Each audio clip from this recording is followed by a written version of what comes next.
Dengue ou Covid?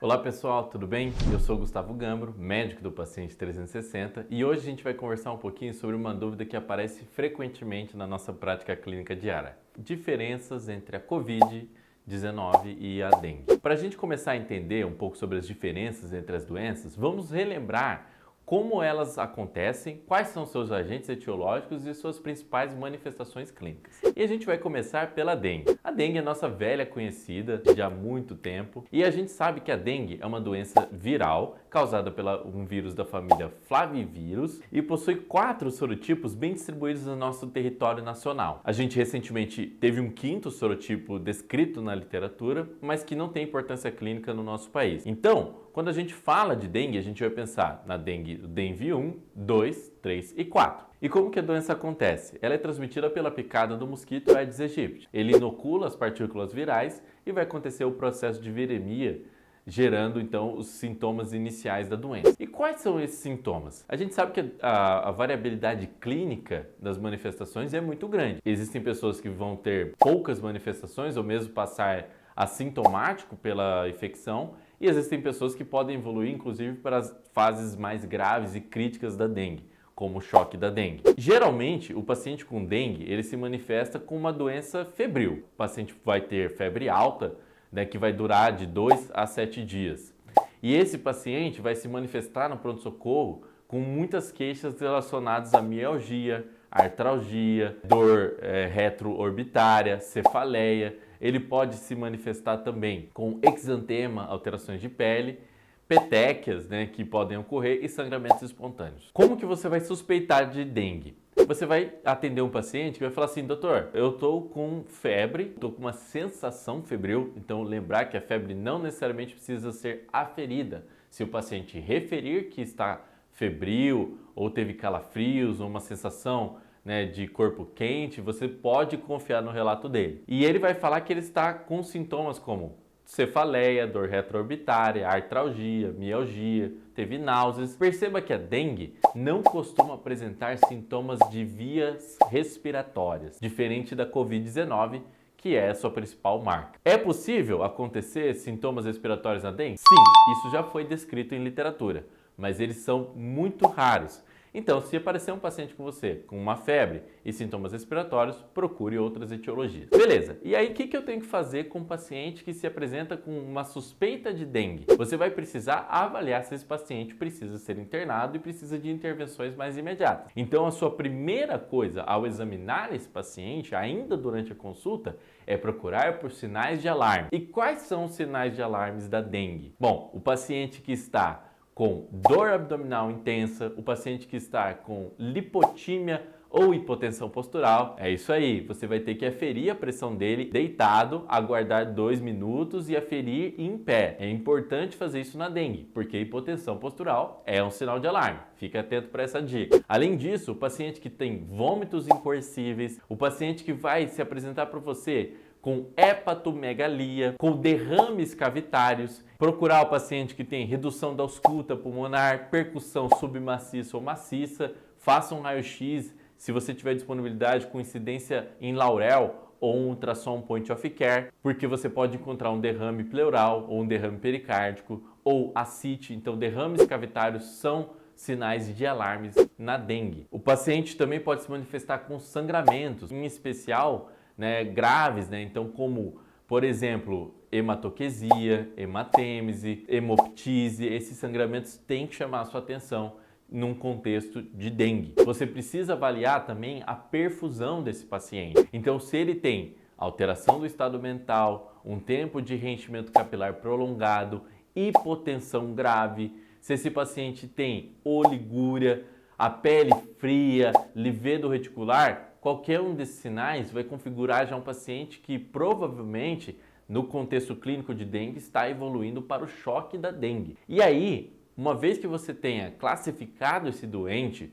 seja na presença de sinais de alarme ou na presença de sangramentos de grande monta ou sinais de choque, você vai pensar que esse paciente pertence ao grupo C, aquele que tem sinais de alarme, ou ao grupo D. Esses pacientes precisam ser internados e tratados de acordo com hidratação parenteral. Por quê? Lembre-se, a dengue, qual que é o principal problema dela? Muita gente vai falar assim, é plaquetopenia, são alterações da coagulação. De fato, essas alterações são importantes, mas o que configura o principal evento fisiopatológico para a manifestação de dengue grave é a alteração da permeabilidade capilar. Então, esses pacientes terão extravasamento de líquidos no endotélio, uma vez que as citocinas inflamatórias produzidas durante o processo fisiopatológico aumentam a permeabilidade capilar. E aí ele tem um extravasamento de líquidos para terceiro espaço e dessa forma uma hipovolemia relativa. E é por isso que a hidratação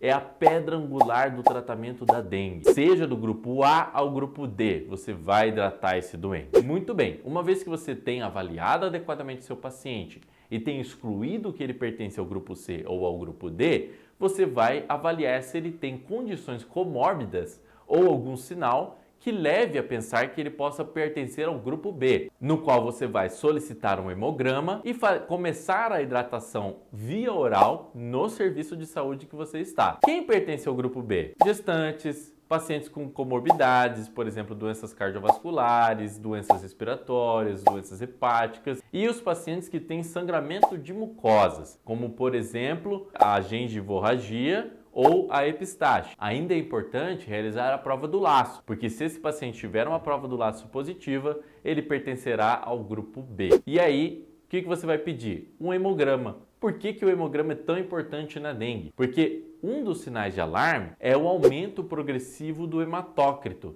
Lembra, está extravasando líquido do vaso sanguíneo para fora. Então, o conteúdo do vaso sanguíneo está ficando mais concentrado. E a gente tem as hemácias como massa total representadas pelo hematócrito. Então, se o hematócrito aumenta, teremos então um sinal de que esse paciente está extravasando líquido. Portanto, um sinal de alarme, você reclassifica esse paciente como grupo C. Já o paciente que não tem nada disso, pertence ao grupo A. Esse paciente você consegue liberar para casa com maior tranquilidade, desde que você garanta uma reavaliação posterior. E vai orientar a hidratação oral para ele e sintomáticos, para que ele possa ter um pouco mais de conforto durante essa fase febril. Lembrar que a dengue é conhecida como febre quebra-ossos. Então é realmente um mal-estar muito grande que esses pacientes apresentam. Muito bem, após essa breve revisão de dengue, a gente percebeu que é uma doença febril que dificilmente vai se manifestar com sintomas respiratórios. Mas e a Covid? A Covid-19, a gente ouviu muito sobre ela nos últimos anos.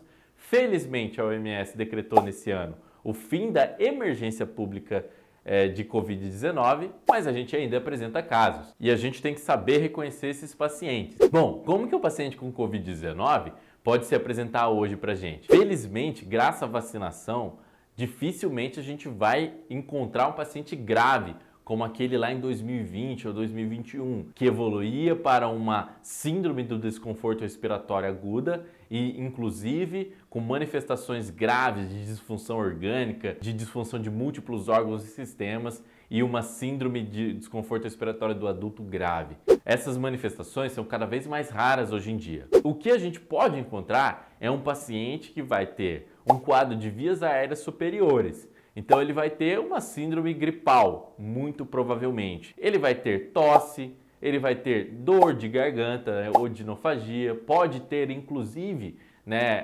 conjuntivite. Isso é uma característica da Omicron e das suas subvariantes. Recentemente foi descrita a variante Arcturus, uma subvariante da Omicron, XBB.1.1.6. Então fique atento porque essa variante pode se manifestar com conjuntivite. Então se chegar um paciente no seu plantão com um quadro de conjuntivite, vias aéreas superiores, pense que pode ser Covid. Como que a gente diferencia laboratorialmente a Covid da dengue? Pelos testes diagnósticos. Na dengue, a gente vai pensar, esse paciente está até o 5º dia do início dos sintomas, então eu posso solicitar um teste que se chama NS1. Eu vou dosar uma proteína, um antígeno viral. A mesma coisa acontece com o Covid, com o teste do antígeno, em que a gente vai preferir solicitar entre o 2º e o 5º dia de doença. Já o paciente que com dengue, com os sinais e sintomas sugestivos de dengue, passou do 5º dia de doença, eu preciso solicitar sorologias para confirmação, IgM e IgG, que pode ser por método, por exemplo, ELISA.